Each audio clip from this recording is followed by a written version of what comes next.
Our next speaker is Bobby Derie. Some of you know Bobby, I think, from some of his work. Sex and the Cthulhu Mythos is his thing, so we make it. Yeah, it's all about sex, isn't it? I think it's really bad in here. Bobby was also the editor of the index for the Robert E. Howard letters, and he's both a Lovecraft scholar and a Howard scholar, and he's extraordinarily prolific. So, you want to switch places so you can do this? All right, let's do that. I'm not going to read the whole paper to you guys because I want to leave time for Nicole to get her thing done. So let me just, I'm going to go through this fairly quickly. Like he said, I compiled the index of the collected letters of Robert E. Howard, and I'm very interested in Robert E. Howard's correspondence and his correspondence with H.P. Lovecraft and other pulp writers. And one of the things I like to do is go through those letters and see how they fit with the rest of the timeline of his life and what he does. And one thing that really interested me was Robert E. Howard in Mexico and how many times he actually showed up in Mexico, where he went, what he did while he was there. The first Mexico's a euphemism.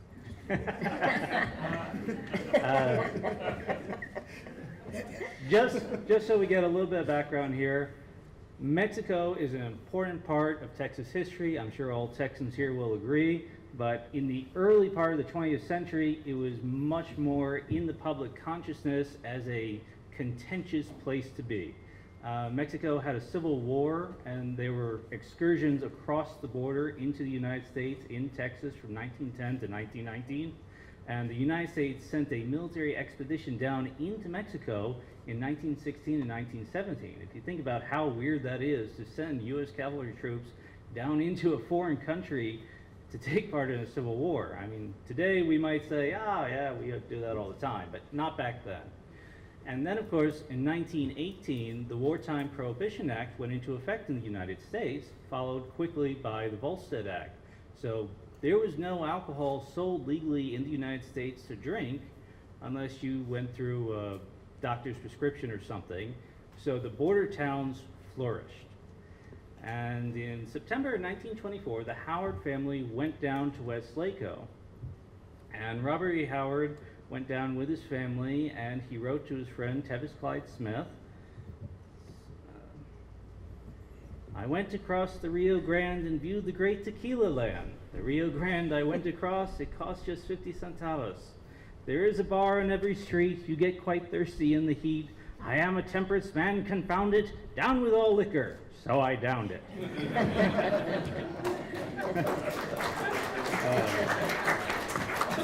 Make you do that off the porch. Robert E. Howard returned to Cross Plains and then to Brownwood, where he did a stint of schooling, and he eventually decided he was going to write. But in 1928, he went on another trip down into the lower Rio Grande Valley. And this was a land he knew a little bit before, because about 1910, he went with his family down to Crystal City. And if you ever read The Grim Land, his poem, that's about that country between Del Rio. And at Eagle Pass, Texas, he crossed over to Piedras Negras. Now, Piedras Negras was a border town, a lot of alcohol, and it also had what they called a boys' town. This was a zonas de tolerancia, where there were legal saloons and legalized prostitution. The legalized prostitution actually came up in part because of the American expedition into Mexico. You had camp followers for the American force, and these were sort of organized by the military doctors just to make sure everybody was clean. And afterwards, when Prohibition went into effect, these little towns popped up at some of the borders. They were sometimes enclosed compounds. We don't have a lot of pictures because it's not the thing that anybody really took pictures of or scholarships of. But to give you an idea of what went on down there, I didn't see a hell of a lot of Eagle Pass, but I saw Piedras Negras, and the hottest girl I've seen in many a day, a skirt in a Mexican whorehouse away out of the polite section. Also, I learned several new vulgarities in Spanish, some nice-looking strumpets in what they named the reservation across the border, and most of them brazen as hell. $5. Did Robert E. Howard ever pay for a prostitute? We don't know. He never specifies explicitly that he used a prostitute, either in Mexico or anywhere else, but what you do begin to see in 1928 in his writings is more sexuality, more sensuality, and not surprisingly, this is also when he's beginning to sell to the pulps. But it's especially in his letters to Tevis Clyde Smith where he's more open about sexual things. This is where you get all his body poems and ribald lyrics. And this should not be taken as pornography in the common sense today. This was more in the sense of the curioso, which could have been sent through the mail. He was writing within a very established tradition of jocular poetry for the boys type of thing. And there's quite a bit of that.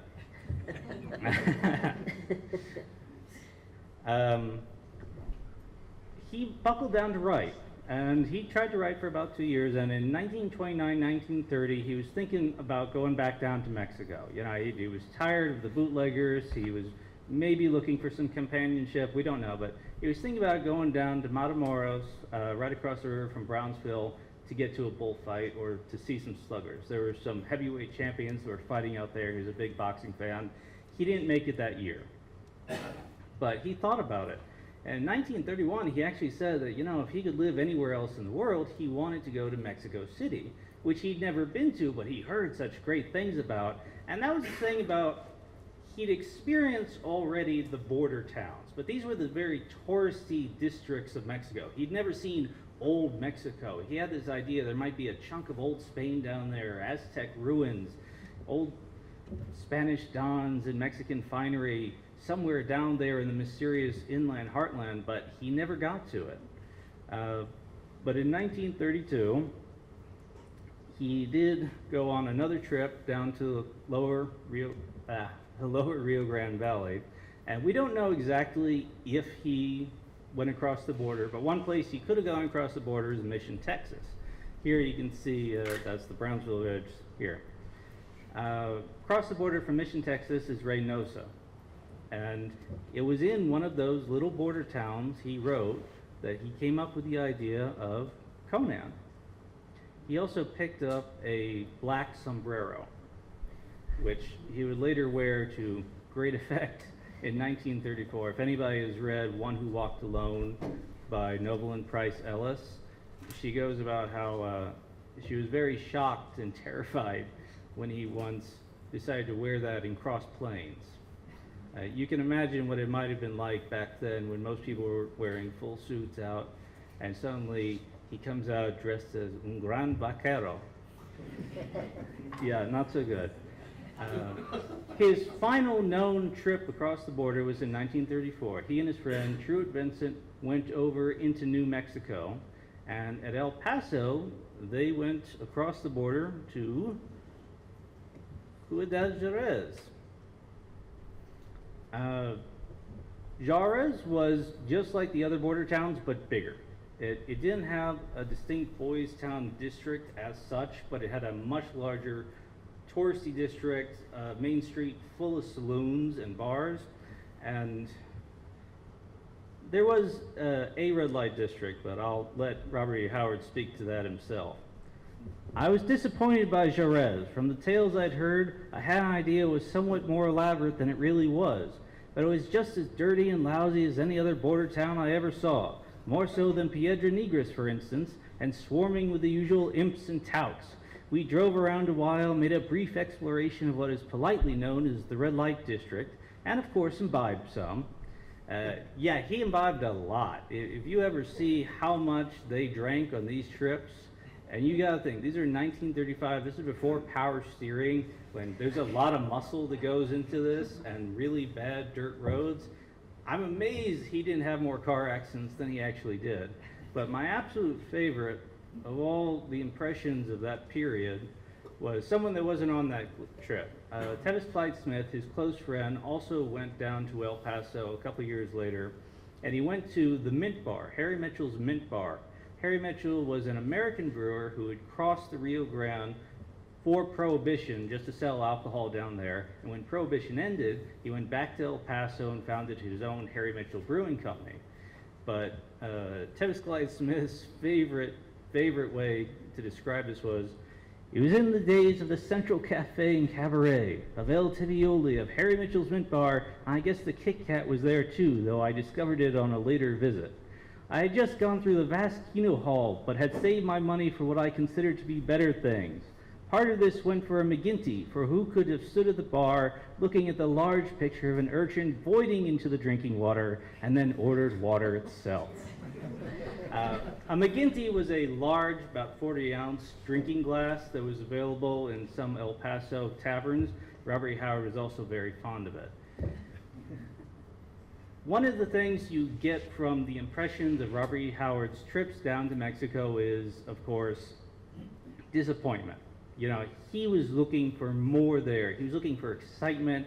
He was looking to cross a border to get something. And sometimes he found it, sometimes he didn't. He definitely found booze, but that's all he found was booze and, you know, the touristy stuff. He didn't see the real Mexico, and what he did see of the real Mexico and real Mexicans, he didn't particularly like. But that was something that was with him in his life, and it came into his fiction. You know, he had an argument once with Noble and Price in Brownwood about a mixed-race individual that they had come across in the street. And they got to talking about it, and it came to the point where they were discussing what it was that drove a man to go and have relations with a woman of another race. And that was the thing in Texas at the time, was you were crossing not just a geographic but a racial line for sex.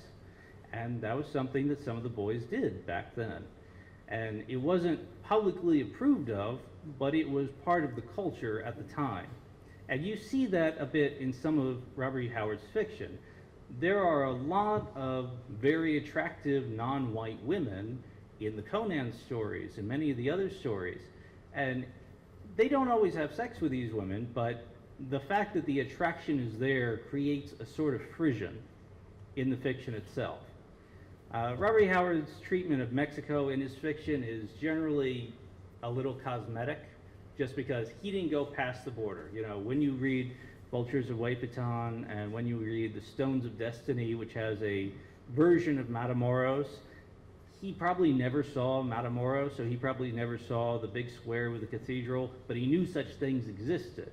And that's what you really get when you read about this Mexico of the mind in his fiction. It's not just senoritas and tequila, it's all the mystique of Mexico that he never could experience that is down there. If anybody's got any questions afterwards, but let me get this to Nicole. All right, cool. Thank you.